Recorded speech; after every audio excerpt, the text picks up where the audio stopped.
Bonjour à tous, bienvenue dans cet épisode de Ça sans le filtre. Je vous fais ce petit passage en aparté pour m'excuser tout simplement parce qu'on a eu des petites galères de tournage.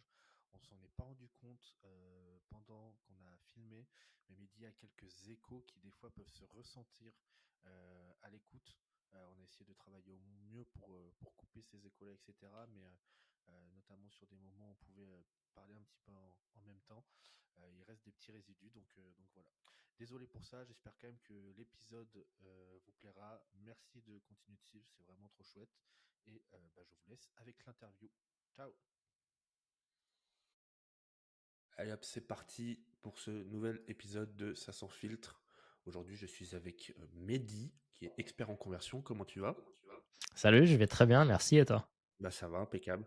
Merci d'être là. Comme on met dans le bain dès le début, on était en train de dire qu'on tournait un mercredi après-midi, qu'il y avait les enfants pas loin et que ça risquait d'être potentiellement un peu folklorique. Donc on va essayer de faire l'épisode au mieux. Yes, Mais j'ai confiance, ça va le faire.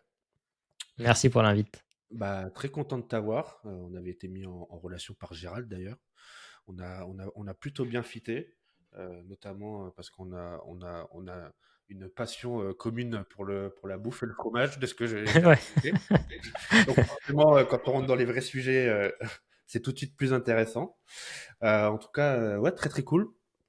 Donc du coup, toi, tu es expert en conversion et tracking, fondateur de l'agence Routi, donc il fait de la prestat de service autour de ça, et également formateur pour devenir expert en conversion, si j'ai bien fait mon travail. C'est le cas. Rien à Effectivement. rajouter, pas d'erreur. Non, non, tout est OK. Donc effectivement, j'ai créé l'agence Routi qui permet, heu, entre autres, d'augmenter le taux de conversion des sites internet et des tunnels de vente, hein, spécialisés à la fois qui est valable, pour les e-commerce, les sites de génération de leads, les infopreneurs, parce que c'est une méthode avec laquelle, j'ai développé et je travaille justement pour aller vraiment corriger en fait ce qui ne fonctionne pas sur un site internet, aller trouver pourquoi vos internautes fuient et justement pallier, régler tous ces problèmes-là sans dépenser un seul euro de plus en acquisition. Donc je travaille avec le même trafic que vous avez pour l'optimiser au maximum. Ok, trop bien, hyper intéressant. De toute façon, je pense on va avoir le temps d'y revenir parce que c'est vrai que bon, on en parlera rapidement après, mais tu as une petite expérience quand même avec le SaaS, que ce soit autant dans ton business d'aujourd'hui où tu as fait pour le coup, toi, moi, ce que j'appelle des mini SaaS, et puis en plus, même à l'époque, tu étais pas mal dans le domaine quand même. Euh, moi c'est vrai que sur les phases, notamment sur les SaaS de lancement et de bêta testing, je recommande souvent d'aller chercher un peu des gens, que ce soit dans l'audience, dans les clients, etc. en direct. Mais il arrive quand même le moment où il faut qu'on finisse par mettre en place un système d'acquisition. Et donc je pense que c'est là que tu vas avoir pas mal d'éléments à apporter. Vraiment trop chouette. Je pense que ça va être très sympa. Euh, Yes, carrément. du coup, si on commence un peu sur les basiques, je me demandais, parce que finalement, la conversion, c'est quand même un sujet qui est, euh, je suppose, je sais même pas si c'est tant technique que ça au final, mais en tout cas, c'est crucial, ouais, c'est sûr, dans un business. Mais je veux dire, même pour tomber dedans, c'est quand même un peu particulier. Et justement, je me demandais, toi, comment t'as découvert ça? Comment t'es arrivé là-dedans, en fait? Alors, c'est l'histoire de ma vie. J'imagine bien. Alors, j'essaye de, tu vois, me remettre un peu quand j'étais jeune. C'était grosso modo quand j'étais au lycée, tu sais, où il fallait faire une orientation. En gros, dans ma tête, j'avais deux axes, hein, soit devenir pilote de ligne, soit travailler dans l'informatique. À l'époque, on nommait ça comme ça, tu vois. Pilote de ligne, c'était vraiment une passion de cœur, mais des contraintes et une probabilité de réussite qui est quand même moindre. Du coup, l'autre option qui s'offrait à moi, c'était, je passais des heures et des heures sur l'ordi. Donc, c'était ma deuxième passion aussi, avec laquelle j'avais des années. Et du coup, j'ai choisi cette deuxième voie, tout en gardant les avions et l'aviation comme passion. Et donc, en fait, à partir de ce moment-là où j'ai choisi cette voie de l'informatique, entre guillemets, j'ai tout fait pour essayer de comprendre et d'aborder tous les différents sujets dans ce domaine-là. C'est-à-dire, je me suis intéressé au développement, au réseau, au marketing, au business, au management, au design, enfin un petit peu de hacking à l'époque où c'était la mode. Enfin voilà, vraiment, j'ai découvert tous les domaines et à chaque fois que j'avais l'opportunité de prendre un module durant mes études supérieures ou quoi d'un domaine que je connaissais pas, je le faisais justement pour découvrir au maximum. À tel point que, tu vois, je me rappelle très bien en DUT, il y avait des modules qui analysaient les signaux électriques pour savoir comment est-ce que quand on envoie un oui ou un non, un 0 ou un 1, comment ça se passe techniquement dans un câble de fibre optique. Enfin, c'était ultra passionnant. J'ai eu la chance d'avoir des enseignants ultra passionnés. Et du coup, enfin, vraiment, j'ai tourné et j'ai fait tous les domaines qui gravitent autour de ça. Et ensuite, pour choisir, tu vois, ta spécialisation, eh bien, je n'arrivais pas. Enfin, je savais ce que j'aimais pas trop. C'était typiquement le réseau. Tout ce qui était masque, commande, terminal, etc. C'est le grand choix C'était. de quand tu rentres en Ouais, informatique, ça, le grand dilemme. c'est ça. Mais, je m'en sers aujourd'hui, tu vois. Des fois, j'ai une redirection DNS. Chez moi, je dois monter, je sais pas moi, un routeur pour le mettre à l'étage. Ah bah tiens, t'es confronté à ça. Tu dis, ah, j'aurais dû suivre mon cours de réseau un Ouais. peu plus sérieusement. Et donc oui, à ce moment-là où je devais vraiment choisir ma spécialisation, eh bien, j'ai choisi la spécialisation du web, dans laquelle je ne me suis pas ultra spécialisé dans un domaine, type UX, design, marketing, etc. Non, j'ai pris une école généraliste qui s'appelait Éthique, enfin qui s'appelle toujours Éthique, qui était, allez, je dirais, à l'époque, il y avait deux, trois écoles du web en France. Tu n'avais pas trop le choix. En gros, soit tu faisais Éthique, soit tu faisais Léonard de Vinci à la Défense à Paris. Et du coup, j'ai choisi éthique parce qu'il y avait justement cette complémentarité des domaines. On formait des experts du web capables d'ouvrir à l'époque Photoshop, de faire du dev, parler business. Et la dernière année, tu vois, on montait un vrai projet entrepreneuriat derrière. Et C'est donc, quand même assez ouais, général à un côté business aussi, quoi.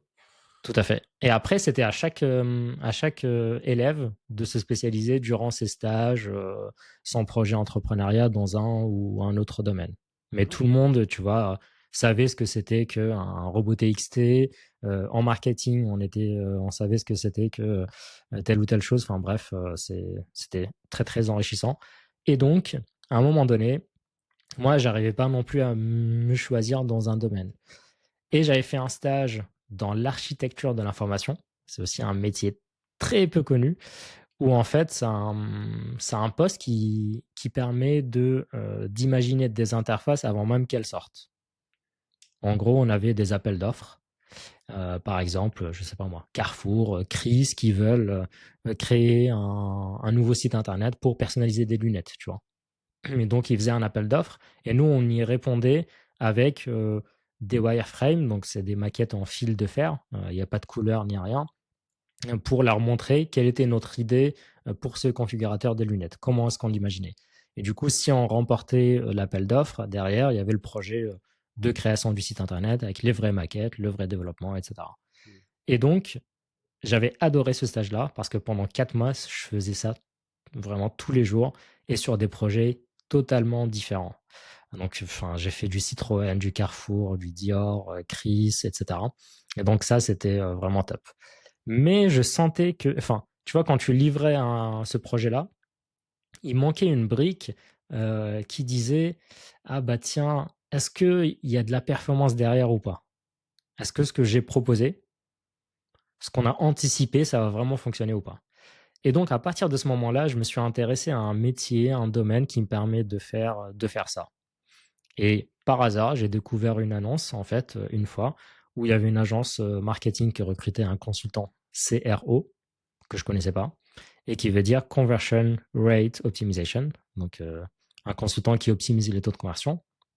Et là, révélation, eh bien, c'est un métier dans lequel tu vas toucher à la fois dans le marketing, le design, le dev, la persuasion, comprendre, tu vois, les enjeux de chaque business et tu les appliquais vraiment, tu vois. Tu n'étais pas juste un chef de projet ou un chef d'orchestre, tu pouvais toucher à la fois du code, ouvrir ton Photoshop, ton Figma, et proposer des formulations de wording différents pour aller persuader les gens de convertir.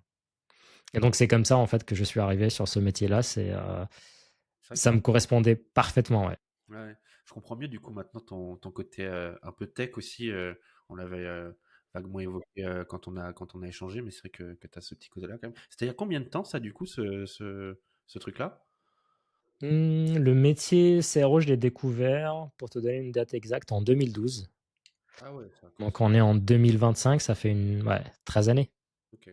Ouais, donc j'imagine que tu as dû voir de sacrées évolutions aussi quand même par rapport à ça. Et puis surtout, j'imagine aussi que là, à l'époque, tu dis que tu touchais un peu à tout, mais est-ce qu'aujourd'hui, c'est quand même encore le cas ou tu es plus pour le coup quand même en, en chef d'orchestre de quelqu'un qui a les compétences et les idées derrière ce qu'il faut optimiser, mais qui après, bah, pour le coup, délègue l'opérationnel sur les gens qui sont vraiment compétents dans les différents domaines à traiter, quoi. Non, je t'avoue que j'ai pas voulu justement être, enfin, j'ai eu l'opportunité de le faire et cetera. J'ai managé une équipe CRO, mais ça restait toujours à taille humaine, justement pour garder cette expertise cœur de métier et au final pas devenir juste un manager de personnes parce que ce que j'aime vraiment, c'est d'optimiser les sites, de m'intéresser à chaque page, à chaque domaine, à chaque, période de l'année pour vraiment aller chercher de la performance parce que c'est vraiment une énigme à chaque fois à résoudre. Et donc, ça, par rapport à gérer une équipe de 10, 20 consultants qui va le faire, au final, tu fais que du management, tu vois. Ouais, je comprends. Ouais. Ouais, et puis c'est vrai que vu ce que tu disais au début, ça devait combler un peu ton caractère de j'aime aller découvrir plein de trucs, d'apprendre plein de trucs à droite à gauche, parce qu'au final, là, pour le coup, dans ce que tu cites, on touche quand même pas mal de compétences nécessaires quand on fait un business en ligne aujourd'hui. Donc j'imagine que tu devais être bien plombé par ça. Tout à fait. Et d'où, bah, du coup, en fait, parce que je me dis, si je m'étais arrêté à la partie management d'équipe, j'aurais un peu coupé cette fibre, geek, curieuse que j'ai en moi, tu vois? Et au final, je serais pas arrivé, par exemple, à ce que j'ai fait, enfin et ce pourquoi je suis là, c'est de développer un mini SaaS, tu vois? Ouais, c'est vrai que du coup, c'est quand même ce côté d'aller un peu bidouiller et tout que tu aimes bien là-dedans, quoi. Et du coup, donc, bah, juste pour continuer, là, une fois que tu as découvert ce job de CRO, que si je dis pas de conneries, ça fait combien de temps? Tu m'as dit 1 an ou 2 que tu as monté ton agence vraiment à plein temps? Et du coup, Tout à avant, fait. bah, jusque-là, tu as été salarié tout le long? Exactement. J'ai été salarié pendant, 12 belles années dans une agence. On a vraiment travaillé sur des projets, incroyables, hyper intéressants. C'est même rare de rester autant de temps dans une agence, mais on était une des seules agences où les gens restaient énormément de temps parce que on était à taille humaine, super ambiance, super projet. Enfin, c'était top et du coup, arrivé un moment, c'est là où on commence à se poser des questions. Qu'est-ce qu'on fait après les 12 belles années passées, tu vois? Quel est le meilleur projet que je peux apporter à moi-même et à ma carrière qui va vraiment donner du sens, et cetera?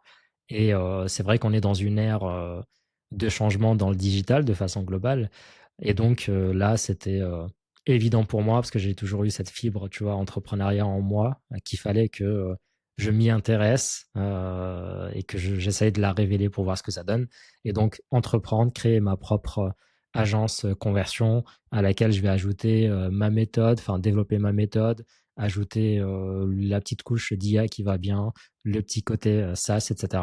C'était quelque chose qui me passionnait. Donc la suite logique. Ouais, finalement, tu as réussi à apprendre un peu le meilleur de tout au final, quoi. C'est ça, À j'essaye. t'entendre en parler, tu as l'air vraiment content de ton truc, quoi. Ça fait plaisir à Ouais, voir. merci.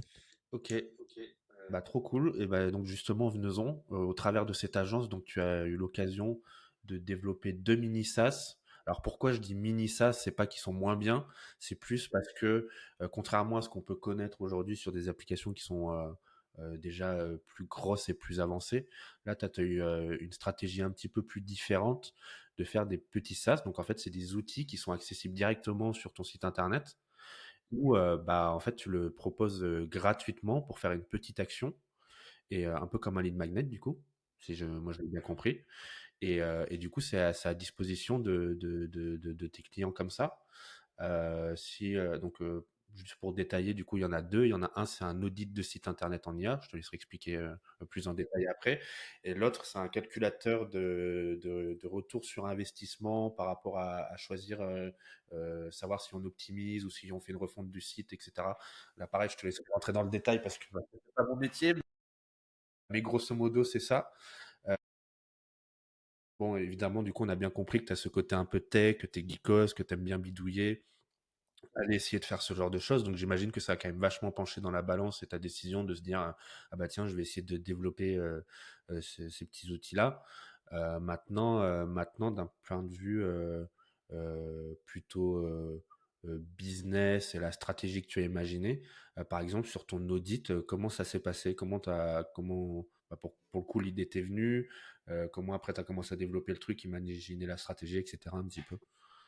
Alors, à vrai dire, à la base, je ne voulais même pas, je voulais pas faire de SaaS. C'était pas du tout dans mes plans.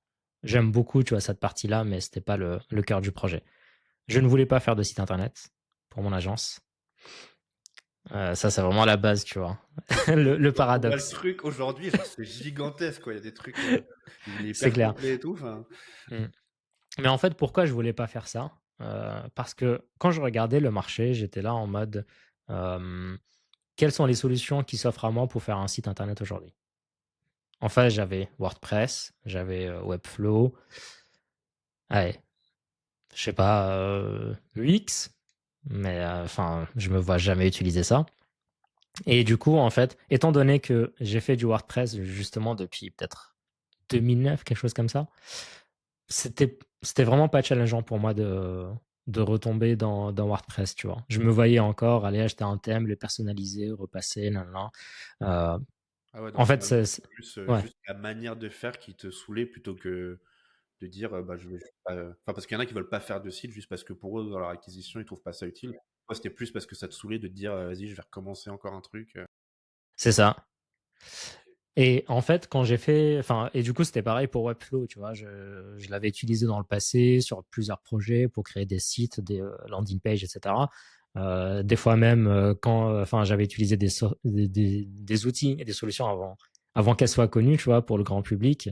WordPress, à l'époque, je me rappelle, il fallait créer manuellement la base de données toi-même, connecter ton PHP MyAdmin, enfin bref, c'était pas Ouais, le galère, un quand même. clic qu'on a aujourd'hui, tu vois. Ouais, ouais.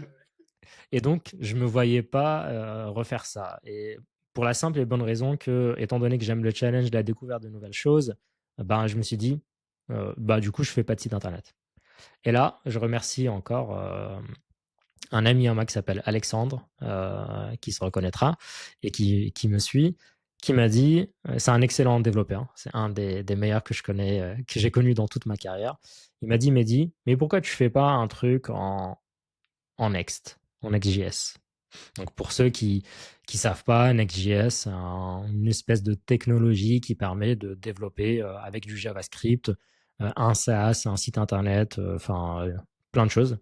Et donc je lui dis euh, ouais, oui, mais je suis pas développeur, tu sais. Et là, il m'envoie deux liens sur Vercel, par exemple, avec des templates préconfigurés, etc. Et du coup, ouais, j'accroche, tu vois, le petit côté curieux que j'ai en moi, j'accroche. Et donc, je sais pas, je commençais à me pencher sur ça, regarder deux, trois tutos YouTube, etc. Et là, j'accroche grave. Pourquoi? Parce qu'au fond de moi, j'ai toujours vu Alexandre et ces équipes-là créer des SaaS en entreprise. Ils étaient deux, trois, mais c'était deux, trois excellents développeurs. Et à trois, ils faisaient des SaaS, mais incroyables. Du design au dev, au scale, à l'infra. Pour moi, c'était les trois meilleurs développeurs que je connaisse, tu vois. Et le côté geek en moi me disait, mais comment ils font, tu vois? Comment est-ce qu'on développe un SaaS? Parce que je sais un site internet, enfin voilà, c'est des pages, des liens, nanana. Mais une app, j'avais aucune idée. Et ce qui me fascinait aussi, c'était, tu vois, le côté comment on gère dans un SaaS un front, un back, une base de données, un espace de login, les API. Enfin, tu vois, Et du coup, je me plongeais dans ça et plus ça m'animait. Et à un moment donné, du coup, j'ai compris le fonctionnement d'une app sur Next.js, le développement et surtout le déploiement facile, tu vois, directement en un clic, tu déploies sur ton GitHub qui build, ça envoie sur Vercel, c'est live, t'es là en mode ah ouais, c'est magique. Et donc à partir de ce moment-là, je dis ah bah tiens, mon site internet, je vais le faire et je vais le faire sur Next.js. Et donc bah je commence, tu vois, par créer une page, une deuxième, une troisième. J'ai des difficultés, comment est-ce qu'on gère les liens, nanana, comment est-ce qu'on fait. Et puis tu vois, je commence à monter graduellement comme ça. Et à la fin, j'ai fait mon site internet de l'agence Routy en Next.js, Vercel, etc. Et donc après, au bout d'un moment, je me mets comme ça en arrière et je regarde, tu vois, l'architecture des fichiers et je vois app, tu vois. Et je vois admin, et je vois API. Et là, tout ça, tu vois, commence à prendre sens. Il me dit, mais en fait, j'ai fait une app là, j'ai fait un SaaS. C'est un site internet sous forme de SaaS. Et là, j'en ai encore la chair de poule geek, tu vois. Je me suis dit, mais putain, je viens de réussir à faire le SaaS, le truc que j'avais toujours kiffé de savoir comment on fait. Et donc, Alex, il me dit bravo, franchement, c'est super ce que tu as fait et tout. Mais au fond de moi, tu vois, le truc, il reste pas là, tu vois. Et donc, j'ai lancé le site internet, etc. Et à un moment donné, du coup, les agents IA n'existaient pas. Il faut savoir. Donc, là, je parle en mode novembre 2024. Ou du moins, ils existaient, mais c'était pas aussi facilement faisable qu'aujourd'hui. Début encore. Oui, c'est ça. Et donc, moi, ce que j'imaginais, c'était sur le site internet de routyagency.com. Et si je créais une fonctionnalité qui permet de lier ChatGPT à mon site, et sauf que quand tu vas lui poser une question, au lieu qu'à te répondre en allant chercher sur Internet, et si moi je lui donnais toutes les infos de mon agence Routy, ma stratégie, etc., pour que quand tu me poses une question, ce fameux chat GPT dans mon Routy Agency va te répondre avec la base de données que moi je lui aurais donnée. Et donc là, je commence à développer ça tout seul et j'y prends goût et je réussis, tu vois. Bon, c'était pas parfait, il y avait beaucoup de bugs, etc. Et donc, au final, ben, j'ai fait un mini SaaS parce que dedans, j'avais de l'API, j'avais de l'interface back, le knowledge, bref. Et du coup, ça, c'était le niveau 2. Et à un moment donné, bah, du coup, comme j'ai compris ce fonctionnement, je commençais à maîtriser les appels API, les clés, les trucs, les machins. Et du coup, ben, je me dis, ah bah tiens, j'ai ça, donc c'est top. Donc ça, c'est vraiment toute l'histoire de comment je suis arrivé à savoir comment un SaaS fonctionne techniquement et comment le créer. Ensuite, il faut savoir que étant dans l'optimisation de la conversion et dans les sites internet, il y a vraiment deux problèmes majeurs, en tout cas pour mes clients. C'est un, les prospects et les clients ne savent pas ce qui fonctionne ou ce qui ne fonctionne pas sur leur site internet. Ils n'ont aucune idée. Ils sont là en mode, on a un site, on l'a monté, il y a du business ou pas, mais ils ne sauront pas te dire est-ce que c'est le prix, est-ce que c'est les pages, est-ce que c'est le SEO, est-ce que c'est telle ou telle campagne qui est rentable. Donc ça, c'est le premier problème. Et le deuxième problème, c'est que très souvent, quand ça ne fonctionne pas, ils veulent tout refaire. Donc ils ont un site internet, ils ne sont pas contents du chiffre d'affaires, ou alors ça fait 5 ans qu'ils ont le même, ils se disent un jour, ah bah tiens, je vais faire une refonte d'un site internet. Et ça, je l'ai vu des centaines de fois. Dès qu'on fait de refonte de site internet, eh bien là, d'un point de vue performance, dans 90% des cas, ça fait comme ça plonge. Alors, des fois, ça plonge et on arrive à redresser la barre parce que justement, on est venu corriger tous les problèmes qu'on a. Des fois, ça se fait, mais très rarement naturellement, c'est la résistance au changement. Mais très souvent, on fait moins bien avec une refonte que auparavant. Et donc ça, ce deuxième problème-là m'a permis de me dire, OK, je vais proposer à mes prospects, à mon audience, deux solutions. La première, c'est d'auditer ton site, justement grâce à l'IA, en quelques clics, qui va te permettre de donner, allez, 5 arguments en SEO, en UX, en copie, en conversion, en tracking. Et la deuxième solution, c'est de te dire, si tu as un site internet et que tu sais qu'il ne fonctionne pas ou tu as envie de le refaire, viens, je te mets juste un calculateur et regarde combien va te coûter une refonte versus une optimisation. Et donc, c'est comme ça que j'ai créé ces deux mini SaaS qui vont venir justement, tu vois, répondre à ces deux problématiques. Hmm.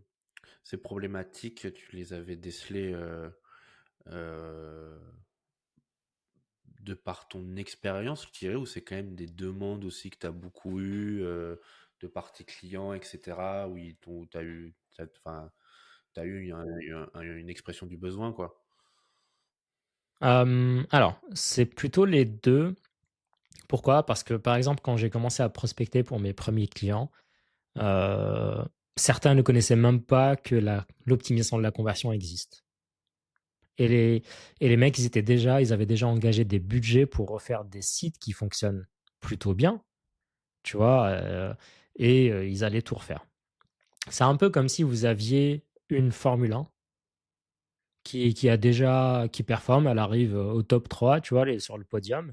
Et en fait, du jour au lendemain, tu dis, je vais tout refaire. Mais c'est pas je vais tout refaire en me basant sur quelque chose qui existe déjà. Non, non, je vais vraiment tout refaire. C'est page blanche, comme si la voiture n'existait pas, je vais tout refaire. Et là, tout de suite, en fait, tu te rends compte que ça n'a pas de sens. Si on veut optimiser, on garde un existant et on l'upgrade, tu vois, pour essayer de pas tout casser non plus, parce que le bénéfice-risque, il est quand même présent. Et ça, dans les sites internet, très peu vont penser à l'optimiser, mais beaucoup voudront en fait refaire tout leur site en partant d'une page blanche. Alors, techniquement, des fois, on est confronté à des mises à jour, à des choses obligatoires où enfin, ça nous pousse à le faire, on n'a pas le choix. Mais très souvent, en fait, les gens ne connaissent pas l'optimisation de la conversion. Et donc, c'était un vrai manque sur lequel je viens répondre par rapport à mes prospects. Ouais. Du coup, finalement, ce SaaS aussi, bon, bah, on est bien d'accord que du coup, ça se voit, il répond à une problématique, mais finalement, il permet aussi de l'éveiller un petit peu en quelque sorte la problématique, parce que les gens, en fait, ils se rendent pas compte, ils arrivent, ils utilisent ton outil, ils disent, ah bah mince, et puis après, bah, c'est là où derrière, toi, tu peux être là en mode, bah coucou, moi, c'est ce que je fais en fait, et je peux t'aider, tu vois. C'est effectivement ça, c'est que les deux outils sont complémentaires. Hmm. Il y a le premier qui te dit, ah bah tiens, voilà enfin, qui te dit, tu veux refaire ton site ou l'optimiser, voilà combien ça coûte, le temps, le bénéfice, le risque. Et le deuxième qui te dit, ah bah tiens, donne-moi juste ton URL. Et grâce à l'IA et les arguments que je lui ai donnés basés sur les éléments les plus importants d'analyse d'un site, en 30 secondes, je suis capable d'aller analyser ton site et de te dire, voilà, je te donne 15 arguments sur lesquels il y a du potentiel qui va venir augmenter la conversion de ton site et l'améliorer, tu vois. Hmm. Ah ouais, parce que ouais, du coup, après, j'ai vu, une fois qu'ils font la liste, bah après, tu demandes le contact assez basiquement, puis ça rentre dans ton pipe de lead pour potentiellement, après, pour un contact, etc. Je me posais une Ça. question en même temps que tu parlais. Est-ce Mhm. qu'avant de faire, bah, pour le coup, ce lead magnet, hein, je leur dis, mais c'est quand même bien ça, sous forme de mini SaaS. Est-ce que tu avais essayé un autre format, peut-être plus classique, je sais pas, le PDF des conseils pour optimiser son site, ou j'en sais rien, des trucs un peu plus basiques comme ça, ou pas du tout? Ouais, j'avais essayé le fameux Calendly, prends 15 minutes avec moi, tu as un audit gratuit. Personne ne clique dessus. Parce que tout le monde est habitué à avoir un calendrier sur un site, un formulaire, contacte-nous, etc. Je voulais vraiment, tu vois, apporter quelque chose qui est instant, immédiat, innovant. Et surtout, tu vois, aujourd'hui, avec l'IA, c'est faisable. Il y a beaucoup d'API, beaucoup de solutions qu'on peut aller interroger, récupérer de l'info, enfin, traiter ça vraiment en temps réel. Euh, Chose qui aurait été compliquée de faire auparavant, tu vois. Et donc, avoir cette brique en mode je résous un problème, je fais mon lead magnet et j'utilise l'IA, bah, du coup, c'était vraiment le cocktail parfait pour moi pour le sortir. Tu sens que pour le prospect qui te découvre, ça, tu as quand même une grosse amélioration de l'expérience grâce à ça. Et surtout, je suppose en plus de ce que tu dis que vu qu'il y a un côté où, entre guillemets, tu le fais un peu plus de manière autonome, les gens sont peut-être un peu moins réticents, comme tu le disais, que de devoir aller prendre un call, entre guillemets, un petit peu s'engager, etc. Peut-être que là, du coup, c'est peut-être un peu plus fluide pour eux, quoi. Bien sûr, et tu vois, j'ai eu des résultats assez incroyables parce que il y a de très grosses sociétés qui sont passées par là en laissant leurs propres coordonnées, tu vois, pour tester mon outil. Il y a aussi de la concurrence. Et en fait, ça montre à quel point, tu vois, oui, caché derrière ton ordinateur, tu vas plus franchir le pas Ouais. et de le faire en totale autonomie plutôt que encore 15-30 minutes avec la personne, parler, va essayer de nous vendre, c'est un commercial, enfin voilà, tu vois. Hmm. Et surtout derrière, je vais te raconter aussi une histoire qui a fait que j'ai créé, tu vois, cette idée, ce sas-là. C'est vraiment une histoire vraie, hein. Au début, quand j'ai créé l'agence, j'avais un premier projet qui consistait justement à optimiser un site internet d'un grand groupe de l'ampleur en France. Et avant de faire ce nouveau site internet, donc là c'était une refonte, hein, moi mon rôle c'était d'auditer le site existant. Parce que je pars du principe que si tu veux refaire ta nouvelle formula ou ton site internet, eh bien je vais étudier l'existant pour savoir ce que je garde et ce que j'optimise, pour pas partir d'une page blanche. Et donc mon rôle c'était d'auditer ce site internet. Le jour de la présentation, on ne savait pas, mais le CEO de cette boîte était présent. Donc là, essaye d'imaginer CEO d'un grand groupe de l'emploi ici en France qui est présent à ton audit. Et donc, je commence. Bonjour, on va vous présenter un audit du site internet. Et là, il me coupe. Il me dit, quoi? Un audit? Encore un audit? Non, non, non, je veux pas d'audit. Moi, je veux un nouveau site internet. Et donc, tu vois, moi, j'étais là en mode, attends, c'est la première fois que j'entends ça, tu vois. Mais derrière, je me suis dit, ok, je vais pas le prendre mal, même si j'ai bossé dessus pendant 3 4 semaines. Je vais réfléchir, tu vois, pourquoi ce CEO, il a dit ça. Et là, j'ai compris une chose, c'est que il a dit quoi? Il a dit, quoi, encore un audit? Ça veut dire que il y avait énormément d'audits. Non, je veux pas d'audit, je veux un site internet. Donc, c'est quelqu'un qui veut de l'action derrière. Et puis, dans tout ça, c'est englobé aussi par le fait que, ah bah merde, on vient de repayer encore un audit, tu vois. Et donc là, je me suis dit, OK, il veut pas d'audit parce qu'il y a trop d'audits. Il veut de l'action parce qu'il veut la refonte de site internet. Il veut pas, grosso modo, payer autant d'argent sur les audits. Et surtout, bah, je suppose qu'il voulait pas qu'on travaille dessus pendant 3 4 semaines de perdu. Et donc, le mini SaaS que j'ai créé permet de faire un audit de façon instantanée, gratuit, 30 secondes, et puis ben, sans engagement, sans rien, tu vois. Et il va vraiment te donner des clés pour optimiser ton site. Ouais, ça répond en plein à ça, c'est clair, hein. Mais j'ai un peu ce truc-là, j'ai l'impression, et tu vois, à te l'entendre dire, ça me laisse penser ça aussi, mais t'as de plus en plus de trucs dans plein de domaines où en fait les gens partent sur le fait d'avoir une théorie, d'apprendre quelque chose ou de vraiment d'avoir la peste théorique, ils cherchent vraiment en fait plus à avoir un passage à l'action et avoir une transformation, un résultat qui soit là plutôt que juste écouter des trucs pendant des heures, tu vois. Moi, c'est un peu le truc que je trouve que j'ai pour le coup sur mon marché avec les gens qui font de la formation. C'est que souvent, en fait, bah, quand on fait de la formation ou de l'accompagnement, il y a vraiment ce truc très théorique. Et en fait, souvent, bah, dans mes clients, le fait d'intégrer un SaaS comme ça, de faire un accompagnement plus 360, qui soit vraiment plus complet, etc. Les gens, ils ont en parallèle le truc qui leur permet direct presque d'arriver à leurs résultats. Et en fait, bah, ça fait des chocs à pic, tu vois, genre, Ouais, bien sûr. c'est le truc que les gens ils attendent. Donc c'est clair, et c'est vraiment ultra pertinent. En termes de, comment dire, parce que c'est un format un petit peu plus différent et c'est un plus petit outil évidemment, vu que, comme on le dit, c'est un lead Ouais. magnet, c'est un mini SaaS. Toi, bon, bah, j'ai bien compris que tu faisais quand même les choses euh, pour que ça te plaise et que ça te challenge intellectuellement, j'ai l'impression, avant de savoir vraiment pourquoi tu vas le faire stratégiquement parlant, j'ai l'impression quand même. Euh, Maintenant, toi, t'as le côté geekos, mais enfin, je pense que tu vas être d'accord avec ça, c'est que le faire de la manière dont tu l'as fait, c'est pas forcément accessible à monsieur tout le monde. Ouais, c'est un vrai sujet parce que tu vois, on parle énormément d'IA aujourd'hui.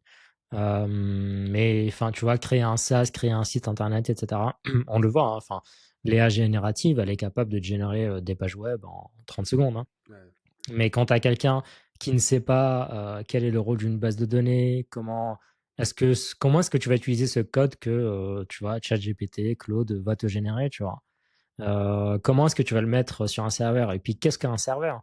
Où l'acheter? Comment le configurer? Comment le lier à un nom de domaine? mm, Alors oui, l'IA générative, c'est super, mais en fait, si tu comprends pas et que tu n'as pas eu les bases pour savoir tout ça et vraiment euh, concorder toute cette chaîne-là, tu vois, de valeurs, c'est compliqué. surtout dans la technique, en plus, c'est souvent un sujet qui revient comme étant un peu barbare, Ouais. voire qui fait peur souvent. Enfin, de mon expérience sur les gens que je touche, il fait parfois peur. Et en fait, et puis c'est quelque chose. En même temps, je le comprends, hein, enfin, quand t'as pas ce truc-là vraiment de vouloir aller euh, chercher de l'info, tester des trucs, créer, itérer, changer, machin et tout. En fait, c'est juste chiant à gérer, tu vois. Enfin, je le comprends de l'extérieur, tu vois. Quand t'as pas cette fibre-là, vraiment, ça peut paraître déjà ultra compliqué parce que, comme tu dis, il y a plein de Mm. domaines et surtout même dans la méthode de faire et tout. Enfin, c'est une galère, quoi. Donc, Carrément. c'est sûr que il y a un sujet à ce niveau-là. Et tu vois, moi-même, j'ai fait des erreurs extrêmement graves. Ouais, bah oui, je me doute bien parce que comme tu Tu dis, vois, j'ai publié ah, mon site internet, j'avais 5 noms de domaine. Bah, je les ai tous mis, tu vois, comme domaine de production. ouais, Et en fait, Google est passé sur mon site et moi, je vois les mots à poisse. Et en fait, mon site n'était pas référencé, tu vois. hmm, Et ce n'est que après où je me suis rendu compte qu'en fait, Google me considérait comme du duplicate content et hmm, que référencer une page sur tel nom de domaine, une autre page sur une autre, etc., en fonction de ce qu'il a découvert. Et j'étais là en mode, ah oui, mais ouais, c'est vrai, j'ai pas fait de redirection parce que j'ai jamais fait ça. hmm. C'était pas mon cœur de métier, tu vois. Et c'est aussi en faisant des erreurs Ah que bah, tu vas tu vas apprendre. apprendre, on est bien d'accord. Ouais, Et puis pour le coup, même toi, c'est quelque chose que tu m'avais partagé, c'est que tu avais eu besoin de te faire aider aussi justement par tes potes oui, dev un petit peu sur certains points parce que il y a des bien trucs sûr. où juste c'est trop. Tu vois, j'avais Arthur dans le premier épisode là, de chez les Wizards, il me disait pareil, il me disait bah moi en gros, moi c'est pareil, je suis un peu geek, donc en gros je bidouille des trucs avec de l'IA, mais par contre c'est pas moi qui l'implémente en fait, je balance juste Ouais, ça au dev et après il se débrouille, tu vois. Et en fait c'est clair. dans un sens bah c'est normal en même temps, quoi. Et le nombre de fois aussi où, tu vois, dans mon domaine d'expertise ou dans ce type de travail où l'IA m'a dit de faire ça, du coup, je fais ah ok, bah je vais le faire. Et en fait, non, c'était pas vrai, c'est faux, c'est pas comme Ouais, ça qu'il faut le faire. ça s'améliore, mais c'est sûr qu'il y a des sujets qui sont Ouais. encore sensibles. Et puis on l'a vu, même sur tous les trucs qui sont ce qu'on appelle vibe codé pour le coup. Vibe codé, Hmm. le fait de coder avec de l'IA justement. Bah il y a plein de cas qui se sont passés sur les réseaux où bah il y a des gens ils mettent ça en ligne et au final le premier hacker, même un peu débutant qui arrive, il défonce tout, tu vois. Donc il y a quand Ouais, même des enjeux comme ça de structuration, de sécurité, etc. où il faut être vigilant parce que bah surtout bah, toi à ton échelle, mais sur des gens qui potentiellement aussi ont un peu de visibilité, un peu d'audience, bah, sur des outils comme ça, il y a quand même toi, en l'occurrence, moins, je pense, mais sur des SaaS plus normaux, il y a quand même de la manipulation de données, il faut être vigilant, quoi. oui, Donc, donc, c'est euh, clair. donc voilà. Bah écoute, trop bien. J'aurais peut-être une mini question encore sur ton SaaS avant de parler un Mhm. peu plus conversion. En fait, moi, je me demande, toi, euh, je sais pas, enfin, en fait, ce SaaS-là, il te fait partie de ton système d'acquisition, donc je pense que la question va être peut-être un peu bizarre, mais enfin pas bizarre, mais à tourner peut-être pas évidente. Il faut que je réfléchisse. Du coup là, je parle et je dis rien pour essayer de réfléchir en même temps, tu sais. Je suis le vrai politique, quoi. Il parle pour rien dire, après il donne son truc. Mais en gros, tu sais, bon bah pour des SaaS plus classiques, bah, évidemment, il y a des enjeux à mettre en place un système d'acquisition derrière qui colle pour rediriger là-dessus. Toi, du coup, là-dessus, comment tu le gères? Est-ce que c'est plutôt au travers de tes contenus où tu vas le mettre en avant comme une magnet classique ou d'une autre manière, peut-être, c'est quoi que tu adoptes là-dessus? Effectivement, tu vois, ça fait partie même de mon pitch. Quelqu'un que je vois ne connaît pas ce que c'est que la CRO, la conversion, etc., qui me demande de présenter mon projet. En fait, c'est vraiment ma première pierre de lui dire, écoute, moi, j'ai une agence qui permet de savoir ce qui fonctionne ou pas sur ton site en 30 secondes grâce à l'IA. Et déjà, il dit, ah ouais, tu fais ça comment? Je fais, ah bah tiens, tu vas sur routieagency.com, tu rentres juste l'URL de ton site, tu cliques sur analyser et tu vas voir les résultats. Et donc, c'est vraiment mon point d'entrée dans tous mes communications, mes pitchs, mon acquisition, en fait. Je les fais rentrer par ce mini SaaS d'audit qui va leur donner déjà des billes. En fait, en 30 secondes, ils vont déjà avoir de la valeur, tu vois. Et très souvent, les retours, c'est ah oui, waouh, c'est vrai qu'on bosse déjà sur ça, ou alors on a prévu de faire ça, ou ah non, je me suis même pas rendu compte de ça. Après, il y en a qui vont dire ah bah c'est pas assez détaillé. Oui, mais c'est normal. Tu vas pas tout dire C'est d'un coup. c'est clair. Mais c'est vraiment mon point d'entrée, tu vois, pour déjà parler connaître leur site, parce que aussi, tu vois, dans le formulaire, si tu veux avoir des éléments plus poussés, dans l'audit, je vais te poser d'autres questions du type: quel est ton secteur d'activité? Combien tu fais de trafic, de taux de conversion? Ce qui va permettre de nourrir l'IA et de te donner, plus de contexte dans l'analyse. Et donc, mon point d'entrée, c'est ce SaaS d'audit, de site internet, justement pour ensuite embrayer sur la suite, s'ils le veulent. Ok, trop bien. Hyper intéressant. Moi, j'adore cette manière de penser, vraiment, ce truc-là, d'avoir vraiment ce premier point qui est concret, où ils peuvent y aller enfin, dedans. Je trouve qu'en plus, déjà, ça amène plein de valeurs. Donc, bah, quand ils arrivent à toi derrière, je pense que ça change vraiment la donne. Vraiment, je trouve ça trop, trop chouette de pouvoir mettre en place parce que toi, en l'occurrence, c'est un audit, mais je pense que tu peux avoir tellement de manières différentes d'imaginer ça selon les business et tout. Et je trouve ça vraiment chouette et différenciant pour le coup. Donc, trop, trop cool. Si on parle du coup de manière un peu plus précise sur la partie conversion et tracking, du coup, toi, bah, je sais qu'au travers notamment je sais pas d'ailleurs si tu le fais toujours au travers de ton agence, mais en tout cas au travers de ta période de salariat, tu nous l'as dit, tu as eu un peu quand même des expériences aussi de travailler sur des SaaS. Euh, pour toi, est-ce que tu vois, je sais pas, deux, trois points ou un qui feront euh, la différence sur un SaaS à être vigilant en termes de conversion? Parce que je sais qu'il y a plein de briques différentes, mais est-ce que tu as des points vraiment spécifiques qui sont peut-être plus importants que d'autres ou bah pour le coup, je sais pas, je te laisse répondre, mais C'est très intéressant. Pour un SaaS, en fait, afin d'avoir, les meilleures conversions possibles, je pense dans un premier temps, c'est de ne pas penser le SaaS en termes de communication comme étant, purement produit pour le créateur, mais plutôt de le tourner en termes de bénéfices. Tu prends n'importe quelle solution aujourd'hui, on a quasiment des SaaS pour tout enfin, pour tous les domaines, tu vois? Donc votre SaaS doit répondre vraiment à un bénéfice, clé, précis, tu vois? Si je viens sur votre site, eh bien, sachez qu'un internaute lambda, de tous les sites que j'ai analysés, ils reviennent 1,2 fois sur un site. Donc en gros, une fois. Et sur la fois où ils sont là, ils vont rester 30 secondes. Donc en gros, vous avez, 30 secondes pour me convaincre et une seule fois. Et donc, plus vous allez graviter sur du flou, bah, plus l'internaute va partir. Et plus vous allez dire, moi, mon SaaS permet de faire ça, ça, ça. Voilà des screenshots, voilà une vidéo, voilà une offre d'essai.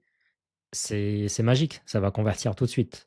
Deuxième chose, dans les SaaS, très souvent, on va masquer le prix, on va faire une demande de démo parce que pour obtenir un rendez-vous avec un commercial. Mais pour convertir, les gens n'ont pas envie de parler avec un commercial. Pourquoi? Parce que très souvent, l'audience qui va arriver sur votre SaaS, ils ont des problématiques bien précises, tu vois. Exemple, un ingénieur ou telle personne qui a ce besoin-là précis. Et dès que vous le mettez en face avec un commercial, vous avez l'ingénieur qui est là, le commercial qui est là. Deux métiers respectables totalement, mais deux façons de penser totalement différentes. Il y en a un qui est là pour vendre et l'autre qui est là pour résoudre un problème. Et donc cette offre de démo, hein, c'est pas ce qui convertit le mieux. Par contre, laisser, un essai gratuit avec toutes les fonctionnalités et engager l'internaute à utiliser votre solution, plus mettre en relation, tu vois, un bon support, un bon technico-commercial et ce qu'on appelle même un consultant de vente, c'est là où vous allez faire, en fait, des miracles. Je sais très bien que dans les plus grosses boîtes qui ont des SaaS, comme Adobe, Google, et cetera, ils ont, bah, du coup, ce qu'on appelle un consultant, de vente. Et lui, le consultant de vente, c'est pas un commercial. C'est un quelqu'un qui a une force technique, qui comprend très bien les enjeux métiers, auquel on va le former, un peu au commerce. Et donc, c'est quelqu'un qui est capable de vous répondre techniquement à vos questions et ensuite de vous faire convertir. Et ça, c'est vraiment la meilleure façon de vendre votre SaaS. ouais, c'est clair, enfin, moi, je suis totalement d'accord avec toi. Je trouve que souvent, c'est ce que je mets en avant aussi d'ailleurs, c'est que en fait, il faut que tu arrives à créer cette transformation et l'effet wow tout de suite chez ton utilisateur, tu vois. Et c'est pour ça que quand tu as l'effet démo, si ton produit est vraiment bien construit, qui répond vraiment bien à la problématique, tu as fort à parier. En fait, les gens, en fait, il faut qu'ils deviennent addicts au truc, quoi. Et qu'ils restent là-dedans tellement ils kiffent, tu vois. Et en vrai, je suis tellement d'accord avec toi. Je trouve que c'est tellement plus puissant que la personne aille tester le produit directement et se rendre compte d'elle-même plutôt qu'un pitch pendant 1 heure, tu vois, où c'est pas forcément hyper clair. Et c'est clair que je pense que voir est bien mieux que pour le coup là-dessus, entendre ou écouter. Tu l'as dit aussi un peu au travers de l'ALP, faire des démos et tout. Je vois que pour le coup, il y a plein de SaaS qui existent pour intégrer des petits éléments comme ça de démos, de vidéos, de trucs. Et je pense qu'en effet, c'est ultra, ultra pertinent. J'ai un exemple, si tu veux, Vas-y. qui date de ce matin, de ce qu'il ne faut pas faire quand vous êtes un SaaS, en termes de commercial. Avec grand plaisir. Avec grand plaisir. Alors, je te donne le contexte. J'ai un client qui veut signer avant le 30 septembre. On est le 24, donc il reste 6 jours. OK? Et lui, il veut utiliser un outil particulier pour optimiser son site. Cet outil-là, je ne l'ai jamais utilisé. Donc, ce que je fais, c'est que je vais sur leur site internet et là, je vois demander une démo. Donc, je sais que je ne vais pas avoir accès au site. Je regarde leur site, il n'est pas du tout détaillé.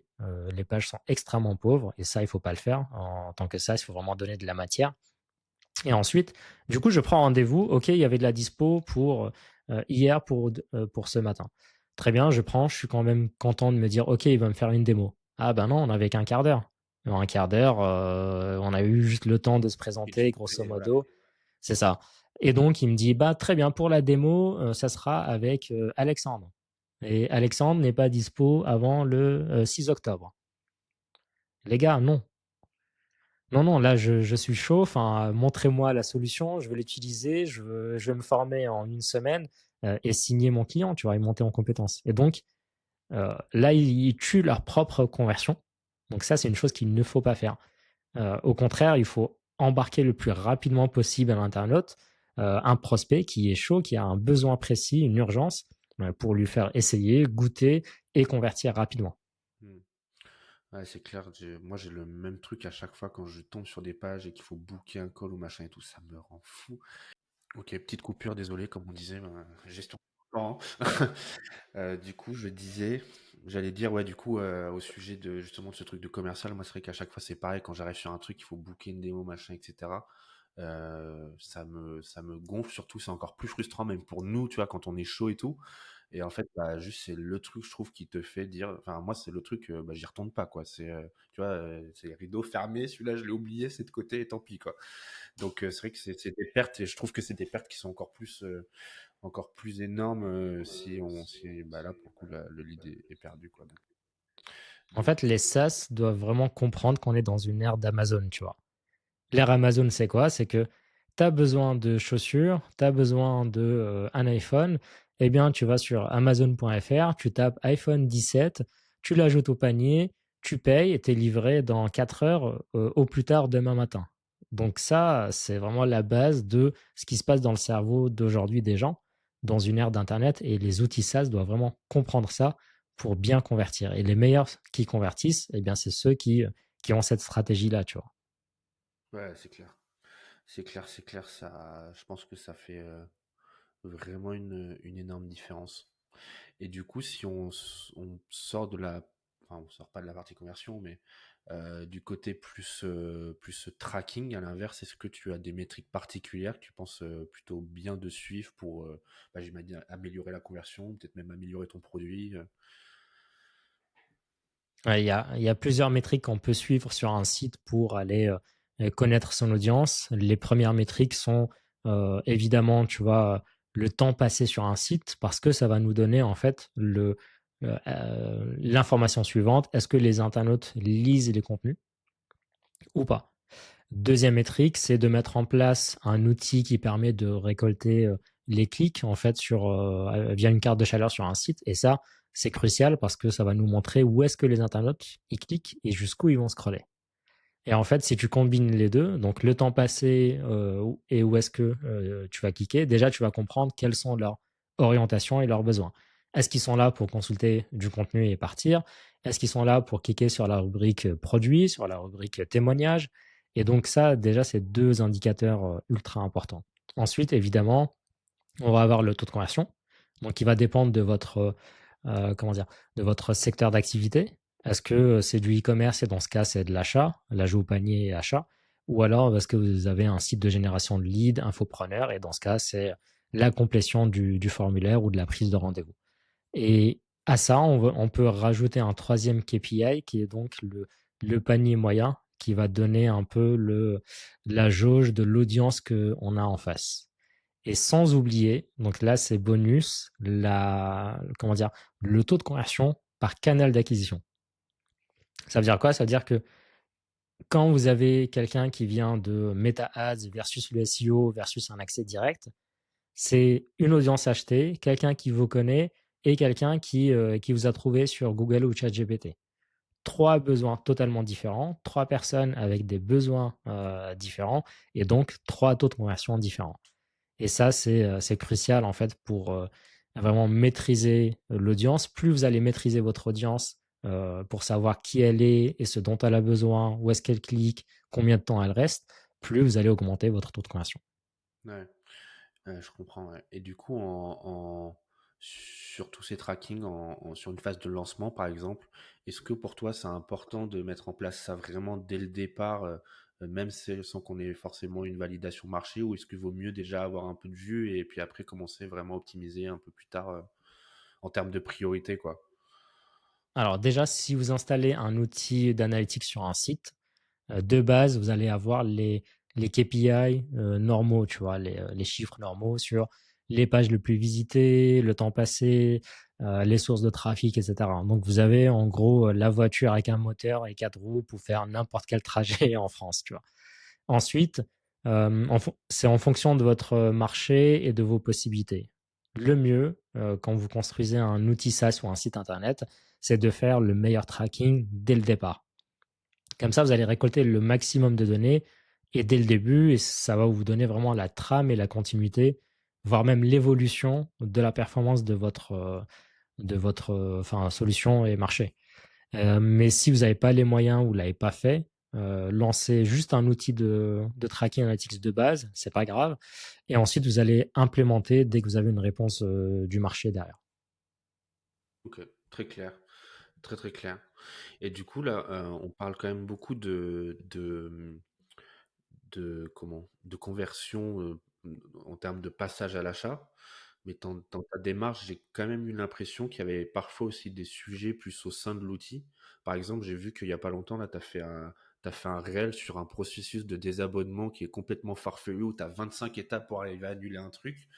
Est-ce que tu peux nous en parler un peu plus de ce bord-là au sein de l'outil? Est-ce qu'il y a des éléments comme ça qui sont particuliers où il faut être vigilant parce que ça pourrait impacter ce sujet-là, quoi?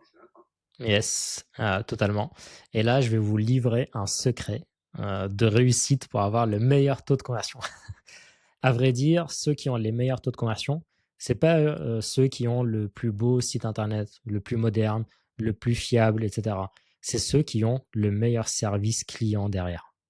Pourquoi tout le monde retourne voir et retourne acheter chez Amazon et ne vont pas chez la concurrence, par exemple, parce qu'on sait très bien que chez Amazon, vous êtes remboursé au moment où le postier il a validé en fait votre colis.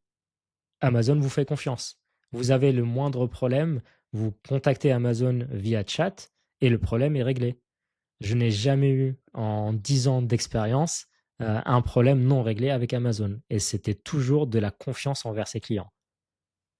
Et donc ça, c'est vraiment le secret qui fait que même si le site n'est pas très beau, n'a pratiquement jamais évolué dans le temps, eh bien, je reviens voir Amazon parce que je sais que j'achète chez eux les yeux fermés. Je suis livré le lendemain matin, au moindre problème, ils sont là H24 dispo, ils vont me faire confiance et enfin, zéro prise de tête, tu vois. Et ouais. Et du coup, parce que enfin, tu peux, Tu veux que je te dise le paradoxe du réel que j'ai fait? si tu veux, ouais, vas-y. Du coup, enfin, face à ça, tu vois, j'ai il y a quelques jours souscrit à un outil. de SEO pour le montrer à mes élèves en master. Donc, leur dire, OK, vous avez ce besoin-là, prenez cet outil-là. Du coup, j'ai pris une offre d'essai parce que j'en ai pas besoin. Ce qui s'est passé, c'est que je mets toujours un reminder sur mon planning pour aller annuler l'offre d'essai, tu vois, la veille ou quoi. Hmm. Et donc, la veille, j'y vais, j'essaye d'annuler l'abonnement, vraiment le parcours du combattant pour trouver le bouton et la section où est-ce que je dois annuler mon truc. Je trouve pas, j'arrive pas à le faire. Je devais faire quelque chose, je ne sais pas, travailler ou aller déposer ma fille ou quoi. Du coup, bah, j'ai oublié. Ce qui s'est passé, c'est que j'ai pas eu de mail qui va dire ah bah tiens votre offre d'essai se termine demain. J'ai pas réussi à le faire et donc j'ai été facturé. Très bien, ok, ben c'est pas grave, je leur écris sur le support bonjour, j'ai pas réussi à me désabonner, est-ce que je peux obtenir un remboursement? Enfin déjà réussir à me désabonner et deux, est-ce que accessoirement je peux enfin obtenir un remboursement parce que j'en ai pas besoin, c'était que pour mes étudiants. Ils me répondent quoi? Ah bah pour vous désabonner, c'est très facile. Et là, ils me donnent un tuto en 18 étapes pour me montrer comment c'était facile avec un lien des CGV en mode en plus c'était écrit dans les CGV. Et puis pour le remboursement, ah bah tiens, comme vous avez pris une formule mensuelle, on vous rembourse pas. Le remboursement, c'est que quand vous prenez et que vous faites une erreur sur une formule annuelle. J'étais là, mais en mode waouh. Du coup, je leur ai écrit non, franchement, c'était que pour mes étudiants, j'en ai pas besoin. Est-ce que je peux avoir vraiment un geste? Et là, ils me répondent quoi? Êtes-vous satisfait de notre service client? En mode zéro réponse. Et donc ça, c'est un outil que je vais bannir et sur lequel je reviendrai jamais, même s'il est leader sur le marché. Un, je vais pas le recommander. Et deux, je l'utiliserai jamais. Parce qu'ils se sont cramés. Ils ont gagné 100 euros, certes, mais ils ont perdu énormément derrière. Ouais, je comprends. Finalement, en fait, derrière, par-dessus ce sujet de faire confiance, mais là, pour le coup, je pense que c'est plus de lui. C'est en gros juste bah, mettre à disposition des éléments clairement pour tes clients, leur simplifier les processus au maximum, aller straight to the point, quoi. Il faut pas diverger, partir à droite, enfin, tu vois. Ouais, tout C'est à fait. plus des sujets comme ça, quoi. Et en fait, tu sens que c'est fait exprès, tu vois, et que même si tu t'es trompé, même si tu n'as pas réussi à te désabonner, enfin, le service client ne veut pas te rembourser. Donc, en fait, c'est du profitage au final, tu vois. Ouais, bien sûr. Après, tu vois, moi je pense que le seul truc, c'est que sur ce truc bah, là pour le coup on parle de désabonnement parce que c'était le sujet de ta vidéo, mais pour le coup sur les SaaS, autant effectivement je suis d'accord avec toi, c'est hyper pertinent de se dire bah en fait juste ils veulent partir, on va pas les en empêcher. Enfin, ça se trouve, en plus ça se trouve ça peut être pour une bonne raison, mais ça peut être un truc de juste bah juste j'ai pas besoin de l'outil maintenant et je reviendrai dans 3 mois. Enfin donc Ouais. c'est pour ça que c'est complètement stupide. Le seul truc moi que je trouve bien quand même là-dessus, enfin, je sais pas, tu me donneras ton avis, mais c'est que sur les processus de désabonnement, c'est quand même bien d'avoir, je trouve, cette petite fenêtre de récolter du feedback de pourquoi ils se désabonnent juste. Juste avoir une mini question, ok, pourquoi tu pars? Est-ce que c'est pas parce que c'est trop cher? Est-ce que c'est parce que t'aimes pas? Est-ce que c'est parce que ça a bug? Est-ce que c'est et juste ça et puis après désabonner, terminé. Mais juste pour avoir le feedback qui toi après te permet pour le coup, bah je pense que c'est un élément aussi qui peut te permettre d'améliorer, que ce soit des trucs de conversion, de design, de produits, ça te donne des billes, quoi. Tu vois, une bonne pratique lors des désabonnements, c'est de se dire quoi? Quelqu'un qui est en train de se désabonner, forcément, il a une raison. Soit elle est économique, soit c'est le moment, tu vois. Et ce Ouais, qui fonctionne bien pour les outils SaaS, c'est de leur offrir quelque chose quand ils veulent se désabonner. ouais, je l'ai vu quelque Tiens, part. tu veux te désabonner, vous êtes resté en abonnement, par exemple, pendant 6 mois. Eh bien, et si je vous proposais moins 50% sur les 3 prochains mois? Et là, les mecs, ils se disent, ah oui, franchement, ça vaut le coup. Bah, du coup, je vais prolonger. Merci pour l'offre. Et en fait, je reste. Et du coup, c'est bénéfice pour tout le monde. Moi, j'ai utilisé l'outil moins cher. Et eux, ils vont garder le client sans jamais le perdre, tu vois. Ouais, Donc, il y a des manières, en fait, extrêmement malignes et efficaces pour garder un maximum de temps les abonnés, tu vois, pour un outil SaaS. c'est clair que là, pour le coup, c'est le genre de truc, il faut pas tant voir le coût financier que ça peut avoir, mais plus le coût d'opportunité, en fait. de se dire, bah là, effectivement, peut-être je vais lui offrir un mois, mais par contre, c'est un mois de plus où il utilise l'outil, où il se fait son expérience, où il se fait son truc, où potentiellement, bah, il suffit que dans le mois, bah, il voit un intérêt pour lui, ou que tu sortes une fonctionnalité qui kiffe, ou tu vois, un truc, vu que hein, ça, c'est souvent beaucoup d'itérations et d'évolution, le truc, il va changer aussi, donc c'est se mettre des billes de son côté aussi pour se dire bah peut-être que ça permettra ça, tu vois. Et au pire, bah c'est un mois de perdu, c'est pas grave, quoi. Donc ouais, c'est vrai que c'est très cool ce truc-là de se dire en gros bah effectivement dans les process et tout, c'est trop bien de simplifier, mais juste avoir le juste milieu et bah pour potentiellement avoir ces petites billes de se dire bah peut-être qu'on peut garder le client quand même d'une manière ou d'une autre et juste nous en tant que créateurs des SaaS pouvoir quand même avoir du feedback et du retour que ce soit sur le désabonnement ou autre chose, hein, mais juste parler à ses clients et avoir du feedback pour savoir quoi améliorer, quoi. Donc, euh, donc ouais. Pour finir, je dirais deux questions peut-être un peu plus généralistes. Est-ce que, selon toi, il y a un conseil qu'on donne tout le temps au sujet de la conversion, qui est souvent répété parce que ça peut être l'Eldorado à faire au sujet de la conversion, mais qui pourtant c'est une grosse erreur, c'est trop nul. Il y a un conseil effectivement qu'on donne sur la conversion qui peut être facilement une erreur, c'est que optimiser la conversion est égal à faire de l'A/B testing. Donc tester des choses. Donc ça, très souvent, on a tendance à faire le raccourci entre les deux, mais c'est pas systématique.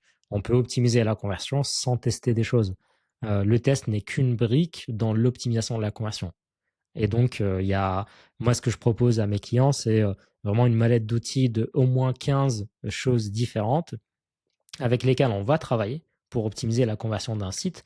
Et l'A/B testing est une brique parmi les 15 que je propose. Donc, il en reste encore 14. Très souvent, tu vois, là, j'en ai donné 15 parce que c'est grosso modo ce qu'on offre le plus. Mais des fois, il y a des solutions adaptées à chaque site, à chaque audience, qui vont nous permettre d'aller gratter de la conversion sur un site de façon très personnalisée. Hmm. Et puis j'imagine qu'en plus, bah là, pour le coup, la B-testing, enfin, en général, de mon expérience, c'est quelque chose qu'on fait, mais quand même sur des temps qui durent, enfin, qui sont pas non plus démesurés. En général, c'est quelques jours, quelques semaines selon ce qu'on fait.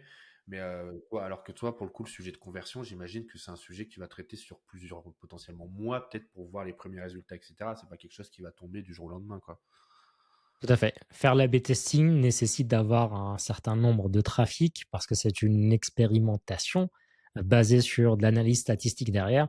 Et donc, on a besoin d'un échantillon qui soit grand, d'un calcul statistique pour que la variante qui gagne ou qui perd, elle soit pertinemment correcte lors de son implémentation et qu'on ne fasse pas une erreur. Et donc, le problème de la conversion, c'est qu'il concerne tout le monde et tous les sites Internet. Et c'est pour ça que en fait, il n'y a pas que l'A/B testing qu'on peut utiliser. L'A/B testing, c'est bien, mais il y a d'autres outils qui sont personnalisés et qu'on peut venir adapter en fait à vous et qui permettent d'augmenter la conversion derrière. Des fois même plus rapidement que l'A/B testing de façon plus certaine. Je comprends. Et du coup, justement, à l'inverse, est-ce qu'il y a un hack de conversion que tu as testé qui pour toi est fou, genre, ou c'est trop cas par cas et t'as pas vraiment de généralisation, peut-être aussi? Je sais pas. Je dirais qu'il y a une chose qui est, yes, il y a une chose qui fonctionne tout le temps pour optimiser la conversion, c'est vraiment optimiser le site internet en termes de performance de temps de chargement. Ça, c'est crucial sur un site. Si votre site met 20 secondes à charger chacune de vos pages, sachez très bien que un internaute il sera lassé très rapidement, et il va partir. Deuxième chose, c'est quand ça pop de partout. Déjà, grâce ou à cause de la pop-in RGPD qui est sur tous les sites, de base, quand on arrive sur un site, on nous demande notre consentement. Si à cela, vous ajoutez une promo, une inscription à une newsletter, etc., on va se retrouver avec un site comme dans les années 90 où ça pop partout, comme dans les jeux vidéo, et ça agace tout le monde. Donc, c'est deux choses qui font vraiment fuir, tu vois, la conversion et sur lesquelles, de base, on va venir travailler dans un premier temps. Un, on optimise la performance technique du temps de chargement du site. Et deux, on va faire un nettoyage de tout ce qui va venir polluer, agacer l'internaute. Et ça fonctionne tout le temps. Et puis en plus, sur le temps de chargement, pour le coup, autant effectivement, plus il y a d'éléments, plus bah, le site forcément va mettre du temps à charger, que ce soit des images ou d'autres choses. Enfin, selon ce que c'est, ça peut être plus ou moins gros, plus ou moins long à charger. Mais en plus, il faut bien se dire que si déjà c'est long à charger sur l'ordinateur, sur mobile, c'est encore pire, quoi. C'est clair. Parce que optimiser des sites sur mobile, c'est ultra important aussi parce qu'il y a beaucoup de trafic Oui, dessus. Mais c'est aussi un gros sujet si, comme tu le dis, il y a beaucoup trop d'éléments et que déjà c'est compliqué sur ordinateur. Bon courage. c'est clair. Il faut savoir que 80%, entre 70 et 80% de votre audience vient du mobile. Et l'erreur qu'on met très souvent, c'est qu'on crée et qu'on teste nos sites internet sur desktop. Du coup, décorrélation totale entre la réalité et l'usage de vos internautes. Ouais, Donc, c'est sûr. Pour le coup, ça c'est peut-être un peu moins vrai avec les SaaS, je pense. Sur l'e-commerce et tout, beaucoup, je pense. Mais sur les SaaS, peut-être un peu moins, je sais pas. Je me rends pas compte de la métrique pour le coup là-dessus. Mais... hmm, intéressant, mais tu vois, pour les SaaS, ils vont plutôt demander une app. Tu vois, tout à l'heure, j'étais en train, par exemple, enfin, c'était un truc tout bête, hein. J'étais sur Meta Ads Manager et à un moment donné, j'étais dans les transports, j'avais 30 secondes devant moi, tu vois. Je voulais bien voir en fait qu'est-ce que ça donnait. Et du coup, j'étais surpris de découvrir que Meta Ads, ils ont leur propre application sur mobile qui permet de gérer tes campagnes, tes dépenses, etc. sur ton mobile. Et très souvent, les outils SaaS, ils oublient cette partie-là, alors qu'elle peut être vraiment bénéfique, tu vois, étant donné que on a tous un téléphone, on est tous sur nos téléphones de façon constante. Donc, si vous faites un SaaS et qu'en plus vous offrez une app qui a les fonctionnalités vraiment de base d'un outil SaaS, je pense que ça peut vraiment apporter de la valeur et de la différenciation aussi. Ok, intéressant. C'est vrai que moi, tu vois, c'est les trucs où souvent, en tout cas, quand on est en phase de MVP, c'est quelque chose qu'on avait a tendance à un peu plus délaisser parce que grosso modo, dès que le gros du test quand même se fait sur ordinateur et que c'est pas forcément important tant qu'on sait pas que ça a pris. Mais par contre, c'est vrai qu'après, à plus moyen terme, peut-être, ça peut être une brique intéressante. Et pour le coup, c'est vrai que du côté de la gestion publicitaire, je vois bien l'intérêt quand même d'aller checker un peu les stats et tout comme ça. C'est un sujet. Ouais, tu vois, par exemple, Loom, l'outil qui permet d'enregistrer son écran, etc. Je l'utilise très souvent, tu vois, pour transmettre un tuto, une information à un client, un suivi, etc.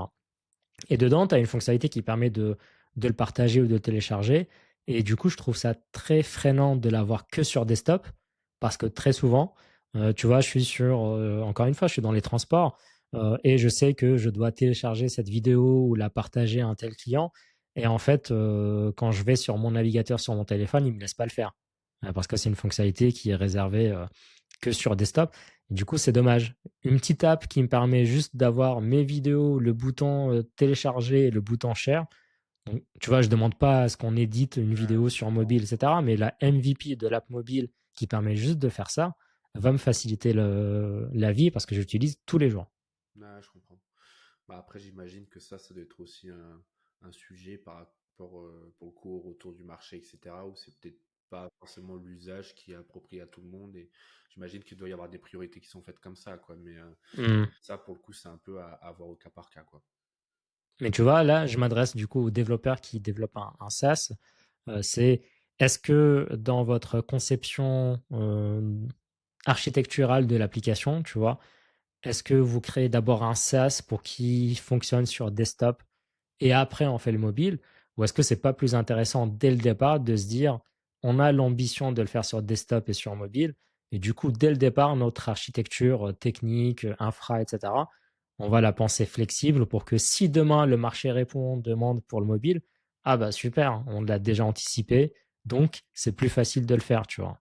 Ouais, c'est sûr. Voilà, pour le coup, je pense que c'est beaucoup un sujet, notamment au niveau API et puis sur la techno. Ouais, je pense que faut vraiment voir aussi selon les ambitions et la vision que tu as au lancement du projet, quoi. Si vraiment tu sens qu'il y a un truc derrière ça et qu'il y a un sujet, mais là pour le coup, je pense aussi que ça passe un peu par ton étude de marché, bah pourquoi pas, et tu peux faire effectivement la brique minimale. Après, moi, c'est vrai qu'en tout cas, sur des SaaS qui pour le coup ne sont pas vraiment des applis, même sur un desktop, hein, ne sont pas des applis comme Loon que tu peux télécharger ou quoi. Ils sont vraiment des trucs sur le net. Moins là-dessus pour le coup, mais je pense que c'est vraiment au cas par cas selon ta vision, quoi. Bien sûr.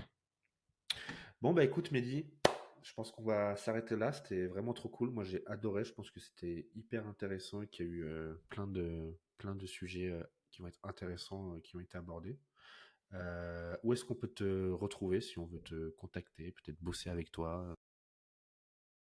Si vous voulez me contacter personnellement, c'est sur Instagram, TikTok, LinkedIn et YouTube Mehdi Routy. Donc MEHDI et ROOTY. Et si vous voulez tester l'outil IA, vous allez sur rootyagency.com. Donc ROOTY agency.com.